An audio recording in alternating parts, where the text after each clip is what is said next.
Scoot ایسے ہوگا جیسے آگ کے اندر کسی چیز کو رکھ دیا جاتا ہے، انسان اسے ادھر کرتا ہے کبھی ادھر کرتا ہے۔ اور نمبر 3، اللہ قبر میں اس پر ایک اژدہا مقرر کر دے گا جس کا نام اشجاع الاقرا ہے، یعنی گنجا سانپ۔ اس کی آنکھ آگ کی اور اس کے اللہ نے ناخن لوہے کے بنائے ہوں گے، ہر ناخن کی لمبائی ایک دن کی مسافت کے برابر ہے۔ ایک دن کتنا لمبا ہے؟ اور اس کی آواز بجلی کی طرح ہوگی، کہے گا اشجاع الاقرا ہوں، مجھے رب نے حکم دیا ہے میں تجھے نماز صبح چھوڑنے کی سزا دوں اور زور چھوڑنے تک زور تک ڈنک ماروں اور ڈسوں، اور نماز زور چھوڑی ہے تو عصر تک نہ مانوں، ڈستا رہوں اور ڈنک مارتا رہوں، پھر اگر عصر چھوڑی ہے تو مغرب تک ڈستا رہوں، مجھے حکم ہوا ہے، اور مغرب چھوڑی ہے تو عشاء کے وقت تک تجھے ڈستا رہوں۔ اور اسی طرح یہ بے نمازی کو سانپ ڈسے گا اور آدمی 70 گز زمین کے اندر چلا جائے گا۔ کتنے گز؟ 70 گز، ایک گز بھی نہیں، 70 گز۔ جب ڈسے گا آدمی 70 گز زمین میں چلا جائے گا۔ الحفیظ والامان، یہ بے نمازی کی سیاہ سزا کب تک جاری رہے گی؟ قیامت تک۔ اب ہمیں پتہ نہیں لاکھوں ہزاروں برس کتنے برس ہم نے قبر میں رہنا ہے۔ اور میرے دوستو 3 سزائیں جو قبر سے نکلنے کے بعد کی ہیں۔ نمبر 1، اللہ جہنم کی آگ کا بادل اس کے چہرے کے اوپر مسلط کر دے گا، اس کے اوپر رہے گا، جو اسے جہنم کی طرف لے جائے گا، اسے جہنم کی طرف لے جائے گا۔ وہ بادل اوپر آ جائے گا، اسے پتہ ہی نہیں چلے گا کہاں جا رہا ہے، سیدھا جہنم میں جائے گا تو پتہ چل جائے گا۔ اور فرمایا حساب کے وقت اللہ عز و جل اس کی طرف رحمت کی نظر نہیں دیکھے گا، غضب سے دیکھے گا۔ جب اللہ رب العزت اس کی طرف دیکھے گا تو اس کا گوشت سارا جھڑ کر زمین پر گر جائے گا، اللہ کے خوف اور ڈر سے۔ اور اللہ نے تھی سختی سے اس سے حساب لے گا۔ جس سے زیادہ عذاب سے بچنا چاہتا ہے جو شخص تو بے نمازی ہونے سے توبہ کر لے۔ میرے دوستو، بزرگوں، بھائیوں، یہ تو بے نمازی کی سزائیں تھیں، کیونکہ آقا علیہ السلام کو اللہ نے خوشخبری سنانے والا بھی بنا کر بھیجا ہے، ڈر سنانے والا بنا کر بھی بھیجا ہے۔ اب میں چاہتا ہوں کہ جو نماز پڑھتے ہیں ان کے لیے خوشخبری سنا دوں۔ میرے دوستو، جب اللہ نے آدم علیہ السلام کو حکم دیا تھا کہ فرشتوں کو سجدہ کرو، تو فرشتوں نے اللہ کے حکم پر آدم علیہ السلام کو سجدہ کیا، اور ابلیس کھڑا ہو گیا، اس نے انکار کر دیا، اس نے نہ سجدہ کیا۔ جب فرشتوں نے سر اٹھایا، ابلیس کو دیکھا، شیطان کو، یہ فرشتہ ہی نہیں تھا، یہ جنات کی نسل سے، اس کی حالت بگڑی ہوئی ہے، شکل بدلی ہوئی ہے۔ تو اللہ نے فرمایا اس پر لعنت کر دی، اسے ذلیل کر دیا۔ فرشتوں نے دیکھا، ڈر گئے، اللہ تو نے ہم پر احسان کر دیا ہے، اور دوسرا سجدہ انہوں نے کر دیا۔ اللہ ہم تجھے دوسرا سجدہ شکرانے کے طور پر کرتے ہیں۔ پھر اللہ کو انہوں نے شکرانے کے طور پر سجدہ کیا۔ پہلا سجدہ اللہ کے حکم پر تھا، پھر دوسرا سجدہ انہوں نے اللہ کی اطاعت الہی کے لیے کیا، تو ان پر اللہ کی رحمت کی بارش ہوئی۔ کنز و مال کے اندر روایت ہے کہ جب آدمی اللہ اکبر پڑھتا ہے، ہاتھ باندھتا ہے ناک کے نیچے اللہ اکبر کہہ کر، تو فرمایا یہ ساری دنیا کی بادشاہی سے بہتر ہے۔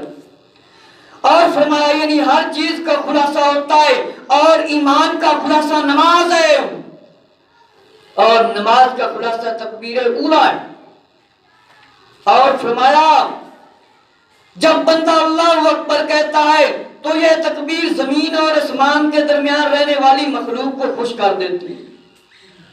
سبحان اللہ، کہ اس کی وجہ سے اللہ اللہ تعالیٰ کی مخلوق خوش ہو جاتی ہے، فرشتے بھی خوش ہو جاتے ہیں۔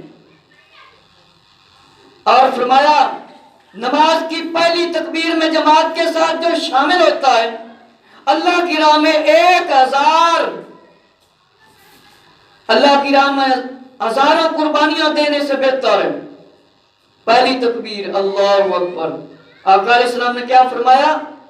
جماعت کے ساتھ شامل ہوتا ہے اللہ اکبر، 1000 اونٹوں کی فرمایا قربانی سے بہتر ہے۔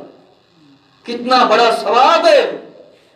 اور ابن عباس رضی اللہ تعالیٰ سے روایت ہے، سنیں میرے دوستو، نماز کے اندر قرآن مجید پڑھنے کی کیا فضیلت ہے، شاید آپ نے پہلے نہ سنا ہو، آج سماعت فرما دیں کہ رسول اللہ صلی اللہ علیہ وآلہ وسلم نے فرمایا جو آدمی بھی غیر نماز کے قرآن پاک کی تلاوت کرتا ہے، قرآن مجید پڑھتا ہے، ہر حرف کے بدلے اسے اللہ 10 نیکیاں عطا فرماتا ہے۔ کتنی نیکیاں؟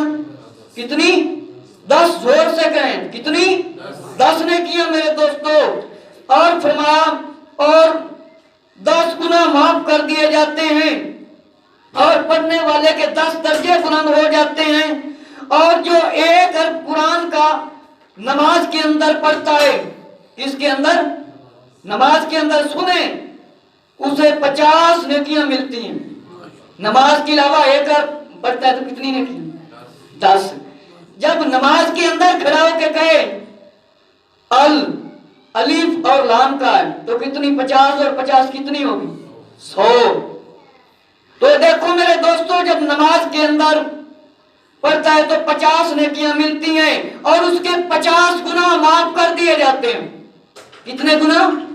50 گناہ معاف کر دیے جاتے ہیں، اور اس کے درجے بلند کر دیے جاتے ہیں۔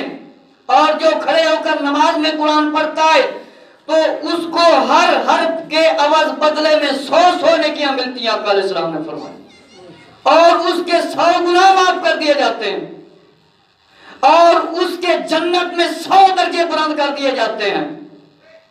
سبحان اللہ تعالی۔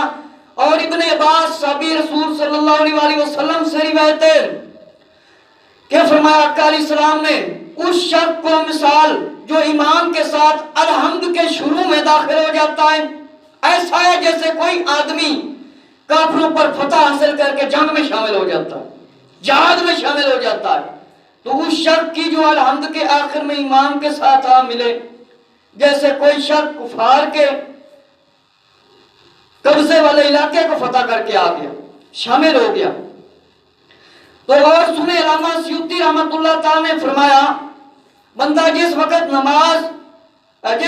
تک نماز میں کھڑا رہتا ہے تو نیکیاں اس کے سر پر برستی رہتی ہیں، جہاں تک کہ وہ رکوع میں چلا جاتا ہے۔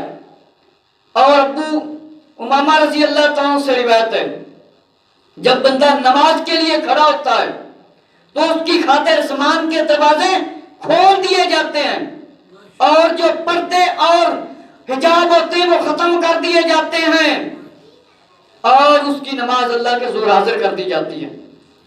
اسی طرح ابو ہریرہ رضی اللہ عنہ سے روایت ہے نماز کے اندر زیادہ دیر کھڑے رہنا، نماز میں کھڑے ہو کر زیادہ دیر تک قرآن پڑھنا موت کی سختی کو دور کر دیتا ہے۔ میرے دوستوں، جو موت کی سختی چاہتا نہیں ہو تو پھر نمازی بن جائے، اور قبض روح کے وقت جان اس کی آسانی سے نکلتی ہے۔ اور فرمایا کہ نماز میں طویل قیام کرنا، نماز میں طویل یعنی زیادہ قیام کرنا، اس کا باعث کیا ہوگا؟ پل صراط سے آسانی سے گزر جائے گا۔ اور ابن عمر رضی اللہ عنہ سے روایت ہے کہ آقا علیہ السلام نے فرمایا جب بندہ رکوع کرتا ہے تو اپنے وزن کے برابر اسے سونا خیرات کرنے کا ثواب ملتا ہے۔ اور فرمایا جب بندہ سبحان ربی العظیم کہتا ہے تو ساری آسمانی کتابوں پڑھنے کا ثواب اسے مل جاتا ہے۔ اور ایک صحابی ابو فاطمہ رضی اللہ تعالیٰ کہتے ہیں کہ یا ابا فاطمہ، فرمایا کہ کیا نماز کے لیے تو نے تیاری کی؟ حضور علیہ السلام سے پوچھا نماز کے بارے میں، کہ فرمایا کہ تو نے تیاری کی ہے، سجدے کیے ہیں اللہ کو؟ تو اسی طرح ایک اور روایت ہے، فرمایا سب سے زیادہ پیاری حالت بندے کی اللہ کو نماز والی حالت ہے، جب وہ اللہ کے سامنے جھکا ہوتا ہے۔ اور ابن عمر رضی اللہ عنہ سے روایت ہے، امام سخاوی نے لکھا ہے کہ آقا علیہ السلام نے فرمایا جب بندہ نماز پڑھنے کے لیے کھڑا ہوتا ہے، اللہ اکبر کہہ کر نیت باندھتا ہے، ادھر اللہ اکبر نمازی کے منہ سے نکلتا ہے اور ادھر نمازی کے تمام گناہ معاف کر دیے جاتے ہیں، ایسے صاف ہوتا ہے جیسے ماں کے پیٹ سے پیدا ہو جاتا ہے، اور ایسا پاک صاف ہو جاتا ہے گویا آج وہ ماں کے پیٹ سے پیدا ہوا۔ جب نمازی اعوذ باللہ پڑھتا ہے تو نمازی کے بالوں کے بدلے اس کو نیکیاں دے دی جاتی ہیں۔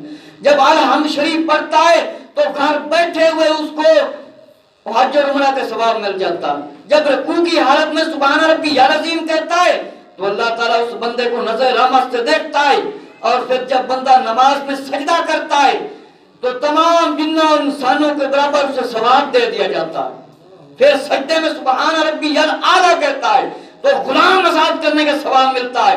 پھر جب التحیات پڑھتا ہے، قعدہ میں بیٹھا ہوتا ہے تو اللہ اسے صابرین میں سے اس کا ثواب عطا فرماتا ہے۔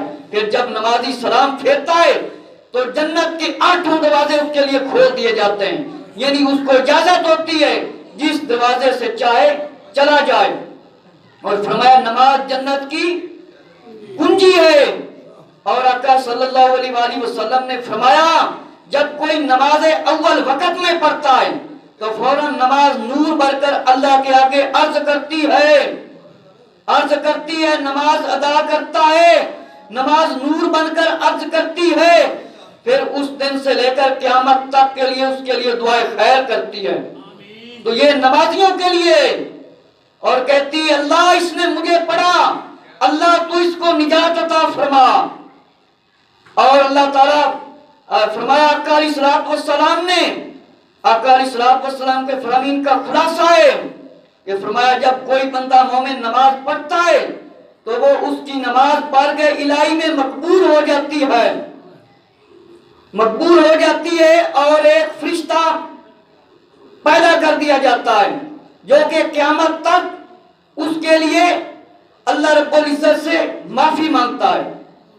اور آقا صلی اللہ علیہ وآلہ وسلم نے فرمایا اللہ ایک ایسا فرشتہ پیدا فرمایا ہے جس کے 7 لاکھ بازو ہیں، اور اسی قدر اس کے بائیں ہیں بازو ہیں، اور یقوت اور مروارید کے بنے ہوئے ہیں، اور زمرد کے بنے ہوئے ہیں، سونے اور چاندی کے کافور سے، تو 70,000 اس کے پر ہیں۔